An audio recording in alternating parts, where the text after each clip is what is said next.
Halo, nama gue Ilman, gue dokter lulusan dari Universitas Padjadjaran. Halo, nama gue Erika, gue dokter lulusan dari Universitas Yarsi. Ya, alasan gue kenapa gue milih pendidikan dokter emang karena dari kecil kepikirannya waktu besar maunya jadi dokter dan salah satunya juga karena kakak dokter itu waktu ngeliatnya kayaknya keren gitu. Ya, jadi salah satu motivasi gue untuk memilih pendidikan dokter adalah hal tersebut. Sama ya, gue waktu kecil juga cita-citanya jadi dokter sih.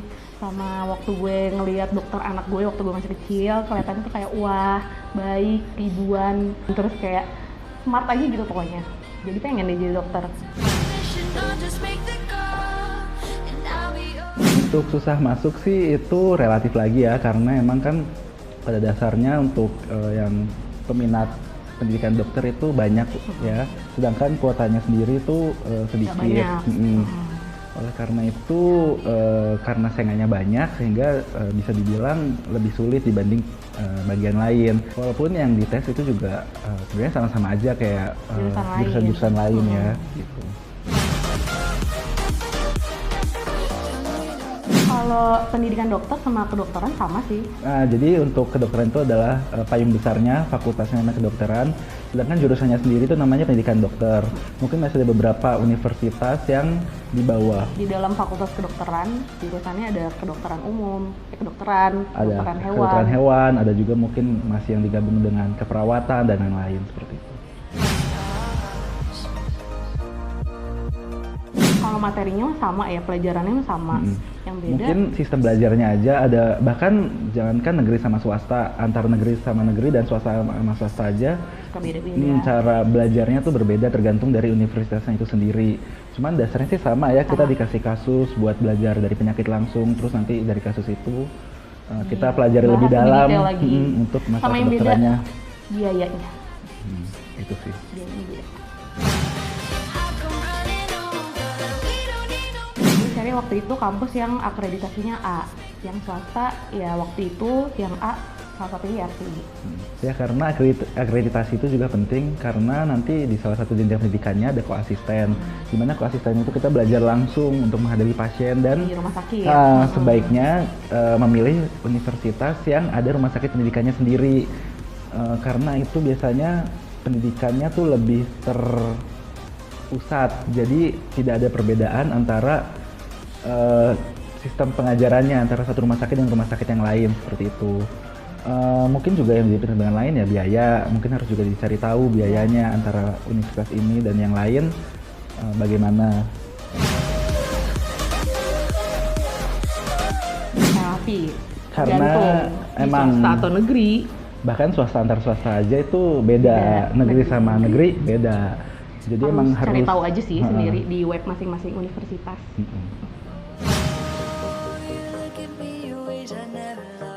Kalau waktu kuliah S1 ya atau preklinik, kita tuh belajar di kampus ya, lebih banyak belajar di kampus.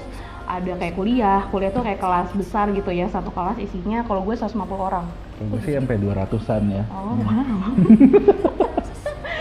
Oke, itu ada kelas isinya ya dosen dokter-dokter ngajarin kelas biasa, presentasi segala macam. Sekarang sih kayaknya ya kebanyakan sih udah dibagi blok-blok gitu. Jadi misalnya satu semester kita ada blok apa ya? Ada 3 sampai 4 blok kalau gue. Ada kayak blok pernafasan, respiratory system atau cardiovascular system. Jadi di satu blok itu kita khusus belajarnya itu sesuai dari nama bloknya itu. Respiratory system misalnya kita belajar tentang pernafasan dari anatomi dasarnya, fisiologinya, histologi itu jaringannya dari apa, lalu penyakit-penyakitnya, patofisiologi itu perjalanan penyakitnya dari awal dia sehat lalu kena penyakitnya itu gimana caranya sampai muncul gejala itu kenapa dan bagaimana, komplikasi, tata laksana segala macam, kayak prognosis. Jadi sebenarnya sih secara umumnya kayak gitu kita belajarnya. Kalau terus ada lagi kita praktikum ya. Praktikum di lab. Praktikum banyak, ada anatomi, praktikum histologi, parasitologi. Dan yang paling khas di kedokteran yang nggak ada di lainnya sih itu kita ada namanya skills lab. Jadi itu kita kayak ya dari namanya sih lab, cuman itu untuk meningkatkan skill kita. Banyak dari yang dasar misalnya komunikasi ke pasien itu aja kita ada skillsnya sendiri. Lalu Nancy mengukur Cuci tekanan tangan. darah, cuci tangan, cara jahit, cara masang bidai, breaking bad news, breaking bad news cara tuh jadi ngasih tahu memberitahu berita buruk ke berita keluarga buruk ke pasien, pasien. lalu bahkan memberikan edukasi itu cara aja. anamnesis, cara nanya-nanyain pasien itu juga diujianin, ada dipelajarin juga. Dipelajarin juga itu sih sebenarnya garis besar dari yang kita pelajarin selama S1 Kuliah. di kedokteran. Satu. Tahapannya jadi yang pertama itu kan S1 atau kita sering nyebutnya S-Ket atau preklinik. Preklinik. Ya ini tadi, ini yang kayak kita jelasin tadi, ini adalah pendidikan dasarnya, kita belajar teori-teori, bener-bener belum ketemu pasien. Teorinya aja dulu. Teorinya bener-bener latihan prakteknya itu tadi skills lab kayak dan biasanya menggunakan manekin ataupun orang yang berperan jadi sebagai pasien padahal bukan gitu. Lalu kalau udah biasanya ini prosesnya 3,5 sampai 4 tahun tergantung dari universitasnya juga ya. Nggak ada beda-beda. Dan di dalam sini juga kita masih ada skripsi di dalam skripsi juga. S-Ket-nya itu. Lalu kalau udah lulus S-Ket kita wisuda. Dari wisuda kita masuk ke namanya klinik atau koas, dokter muda. Dokter muda biasanya. Ini makanya kita bilang awal sebelumnya sebaiknya nyari universitas yang ada rumah sakitnya sendiri, rumah sakit pendidikan, karena selama ini koasnya bisa mencar-mencar. Kalau nggak ada rumah sakitnya sendiri. Tapi kalau ada rumah sakit sendiri, biasanya seluruh koasnya tuh akan koas di rumah sakit tersebut. Gitu. Jadi sistem pengajarannya tuh sama, nggak beda-beda. Kalau koas ini lamanya 1,5 sampai 2 tahun, tergantung juga dari dari universitasnya. Ya, nah ini adalah saatnya kita terjun langsung ngadepin pasien. Kita langsung ngadepin pasien, langsung meriksa pasien, terus ketemu konsulen dokter spesialis. Kita di situ nggak lebih banyak teori ya, lebih banyak ketemu pasien, praktek, terus paling kita kayak ini ya bikin laporan kasus kayak gitu buat dipresentasikan. Mungkin yang pernah dirawat atau keluarga yang dirawat di rumah sakit pendidikan bisa ngelihat itu biasanya ada spesialis-spesialis yang diikutin sama banyak yang pakai jas-jas. Ya, jadi koas itu yang disebut dengan program profesi dokter. Jadi setelah 1,5 sampai 2 tahun koas itu kita akan ada ujian yang menentukan apakah kita berkompetensi jadi dokter atau tidak. Kompetensi. Iya benar. Iya benar. Jadi dokter atau enggak. Ada ujian negara namanya ujian UKM PPD. Jadi ini ujiannya serentak ya. Iya serentak benar. Setahun 4 kali. Setahun 4 kali. Tahun 4 kali. Nah itu bukan kita dalam setahun ikut 4 kali ujian ya. Jadi ada 4 gelombang, tapi kita ikut salah satu gelombangnya. Nah ujian UKM PPD itu ada 2. Jadi ada ujian tulis, CBT, Computer Based Test. Jadi kita ngerjain soal 200 soal gitu. Itu tentang teori semua yang udah pernah kita pelajarin ya. Ya jadi benar-benar dari semuanya lah pokoknya. Awal akhir gitu. Terus selain CBT ada OSCE. Ada namanya OSCE. OSCE itu kan tadi sebelumnya kita udah jelasin ada yang namanya skills lab yang kayak cara-cara kita anamnesis tuh tanya jawab ke pasien, lalu cara infus, cara jahit, cara memeriksa pasien, memeriksa fisiknya, lalu itu semua akan diuji. Namanya tuh OSCE. OSCE itu bentuknya tuh kayak station ya, namanya sih station ya. Itu deg-degan banget. Jadi soalnya konsepnya kita tuh kayak ada poli-poli gitu ya. Iya, jadi konsepnya ada ruangan-ruangan gitu. Kita kayak nunggu di luar gitu semuanya di satu ruang. Masing-masing orang dapat satu ruangan. Lalu ada waktunya satu ruangan tuh 9 menit kalau nggak salah ya. 7 sampai 9 menit kan. Ya, kita lupa sih detailnya berapa. Pokoknya ada waktunya gitu. Jadi nanti ada bunyi bel, begitu bunyi bel kita baca dulu kasus. Nanti kita serempak baca soal yang ada ditempel di pintu-pintu biasanya. Ya, misalnya kayak laki-laki datang dengan keluhan seperti ini. Keluhan segini, apa yang Anda akan lakukan? Lalu setelah itu ada bel lagi, nanti kita masuk. Masuk. Nanti kita lakukan sesuai perintah. Misalnya kita suruh tanya jawab ke pasiennya, atau kita lakukan pemeriksaan fisik, pemeriksaan penunjang, atau tata laksana pasien ini. Tata laksana pasien. Nanti jadi ada satu dokter yang mengawasi, lalu ada juga orang yang berperan sebagai pasiennya. Dan itu gak hanya satu station aja, itu waktu banyak banget. Jadi nanti waktunya habis kita pindah ke station yang lainnya. Dan itu deg-degan banget karena diwaktuin Terus belnya juga serem banget ya waktu itu ya. Dan tindakan kedokteran juga banyak, kita nggak tahu apa yang bakal diuji, jadi kita harus udah hatam aja semuanya gitu. Udah harus bisa sama tindakan kedokterannya gitu. Itu banyak kejadian-kejadian lucu dan seru di situ. Nah setelah itu lulus, kita kan ya nanti ada pengumumannya, kita lulus baru kita disumpah menjadi dokter umum. Sumpah dokter. Iya, sumpah dokter. Setelah itu baru kita bisa praktek sebagai dokter umum. Dokter internship dong. Nah, tapi di Indonesia ini ada program namanya program internship. Jadi kita itu akan 1 tahun setelah, jadi abis lulus kita 1 tahun akan menjadi dokter internship. Di situ kita udah jadi dokter sebenarnya, cuman kita tetap ada supervisi dari pembimbing internship kita ya. Mungkin bedanya sama koas ya, kalau koas tuh kita nggak bisa mengintervensi langsung pasien, kita cuma bisa meriksa pasien, terus nanti kita ngomong ke dokter spesialisnya, mau gimana. menurut kita gini, tapi itu hanya untuk pembelajaran. Sedangkan di internship ini kita terjun langsung ke pasien, kita tanganin pasien langsung, kita juga memberi penanganan langsung ke pasien, tapi masih ada bimbingan juga. Bimbingan dari dokter yang lebih seniornya. Tujuannya adalah untuk membiasakan diri kita terjun langsung ke masyarakat. Nah, jadi internship ini 1 tahun. Kita biasanya akan dibagi menjadi 3 kelompok. Itu kalau untuk yang dapat tempat di dalam Jakarta itu akan dibagi menjadi rumah sakit, puskesmas, kecamatan dan kelurahan. Jadi masing-masing 4 bulan. Setelah itu rolling. Kalau di luar Jakarta itu biasanya dapatnya rumah sakit, puskesmas, di mana rumah sakitnya dibagi 2, IGD 4 bulan, rawat jalan 4 bulan gitu. Jadi kalau lalu setelah 1 tahun, nanti jika dianggap internshipnya tidak bermasalah, kita bisa mengurus STR dokter dan kita bisa praktek sendiri setelah itu. Ya, soalnya kan emang materinya banyak banget. Yang dipelajarin juga banyak banget. Kita 6 tahun juga nggak cukup ya? Kan kita juga nggak hanya belajar teori, kita juga belajar praktek, kita belajar skills kita. Dan yang paling pentingnya, soalnya ini kan juga berhubungan sama nyawa manusia, keselamatannya, kesehatannya. Ya, jadi untuk 6 tahun sendiri itu untuk materi sebanyak ini sebenarnya nggak cukup. Oleh karena itu kita masih suka dituntut untuk tetap belajar walaupun sudah menjadi dokter, ikut seminar, pelatihan, ikut temu ilmiah dan lain-lainnya. Bahkan untuk melanjutkan izin praktek kita harus mencantumkan bukti bahwa kita masih mengupdate ilmu kita gitu. Ikut seminar, pelatihan, namanya lifelong learner.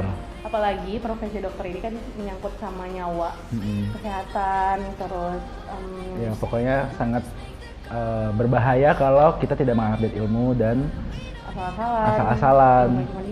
Oleh karena itu makanya belajarnya lama, sekolahnya lama ya. Harus banyak yang pelajari. Bisa aja sih, soalnya kan kita sebenarnya udah dapat gelar ya sarjana kedokteran. Itu udah sama dengan S1. Cuman bedanya kita nggak bisa praktek kedokteran. Kalian kalau emang setelah belajar di sarjana kedokteran ngerasa kayak gue nggak cocok nih jadi dokter, nggak apa-apa, stop. Cari kuliah lain bisa S2 ngambil yang lain juga bisa gitu. Seringnya sih jadinya kayak bekerja di manajemen perusahaan gitu atau di perusahaan-perusahaan farmasi. Ini kalau benar ya? Kalau nggak salah. Kalau nggak salah sih gitu. Nggak nyangka bakal capek itu. Sebenarnya sih nyangka capek, cuman nggak capek itu. Ya emang mungkin nanti sebenarnya. Tapi capek-capek enjoy juga sih sebenarnya. Ya balik lagi kalau emang udah passionnya di situ. Dan emang niatannya dari situ pasti bisa aja sih jalannya. Yang lebih capek sebenarnya waktu kita udah masuk ke koas. Kalau waktu masih sarjananya dan itu kan jadi lebih kayak kuliah biasa aja, bedanya kuliahnya padat, bisa dari pagi sampai sore. Tapi untuk mau main bisa-bisa aja. Masih bisa main, mau tahu ada yang suka hobi atau organisasi masih bisa juga karena ya itu tadi. Untuk yang sarjananya itu masih ada waktu luangnya.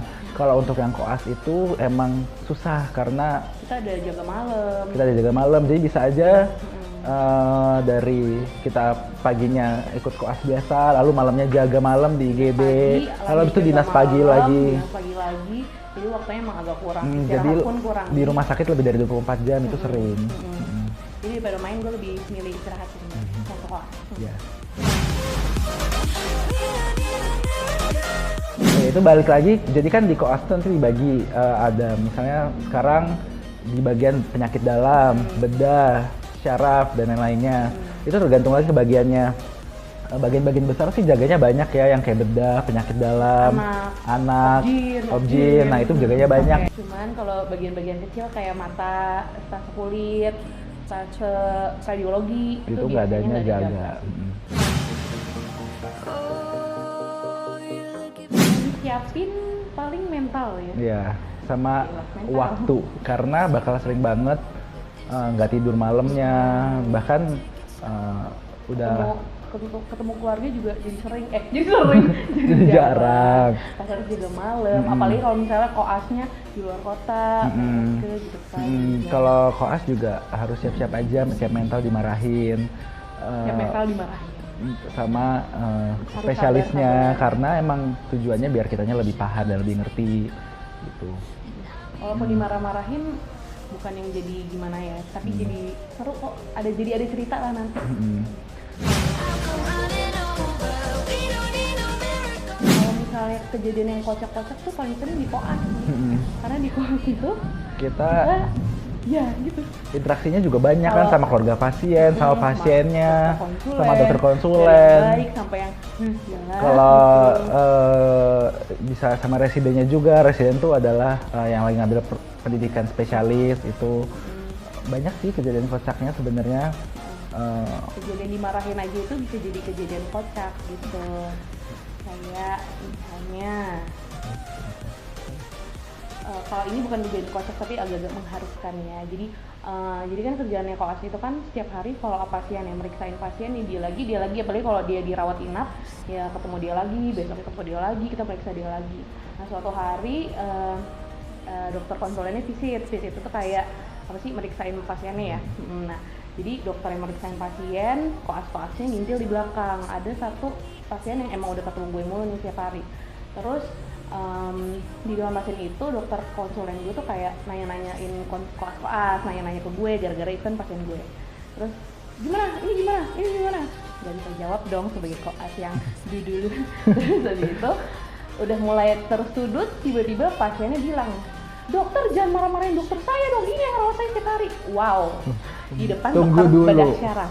Mohon maaf. Nggak usah ngomong gitu, nanti saya yang dimarahin. Jadi tapi terharu ya dibela sama pasien ya. Dibela sama pasien, cuman kocak aja. Cuman agak stres aja ngebayangnya, biasanya konsulennya bakal ngomong apa. Tapi konsulennya baik, maksudnya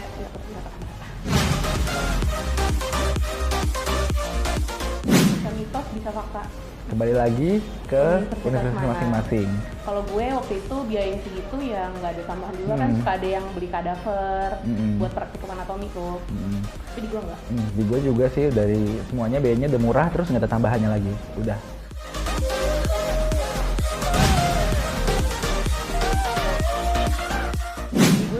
Di gue juga mitos. Itu kan emang dulu dibilangnya buat nakut-nakutin aja ya, kayak ospeknya gitu. Tapi di universitas gue sih nggak ada ospek sama sekali, nggak ada ospek yang nakut-nakutin gitu, marah-marahin. Jadi nggak ada tuh yang namanya ngelewatin kamar jenazah, tidur sama jenazah gitu, nggak ada.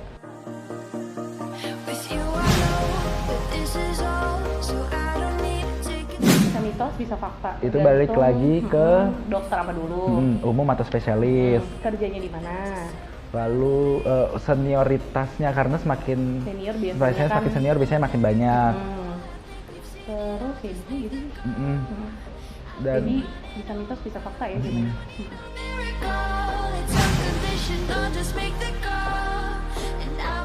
Kalau terpaksa atau dipaksa jangan ambil, karena berat. Kalau gengsi pengen jadi dokter nggak usah. Karena cuma katanya keren tapi sebenarnya nggak pengen, jangan. Terus kalau misal kamu tujuannya pengen cepet kaya, ya nggak usah. Karena cepet kaya itu butuh proses ya Beb. Jadi mending pendiri startup aja ya.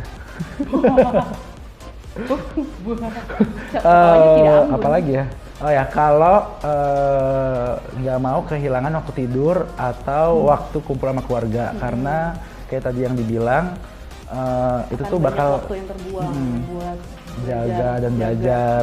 Jadi waktu tidur hilang, waktu kumpul keluarga hilang gitu. Oh, kalau kamu nggak mau belajar terus gitu. Karena kan tadi ya, Iya. sekarang harus belajar mulu. Jadi kita aja Kalau ini masih bosenan belajarnya, belajar juga terus. kita juga masih belajar harus kudu. Jadi kalau bosenan nggak usah. Semangat buat adik-adik yang mau masuk kedokteran, yang udah yakin bahwa jalannya adalah di Fakultas Kedokteran.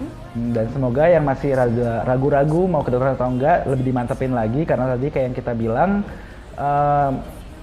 semoga ini menjadi pilihan yang emang sesuai dari keinginan dari awal dan tidak terpaksa gitu. Selain dengerin video kita juga cari tahu lebih lagi apa aja sih sebenarnya tentang kedokteran, mungkin banyak kurangnya. Mungkin Cuman bisa tanya-tanya di tanya-tanya bawah di ini. bawah ini.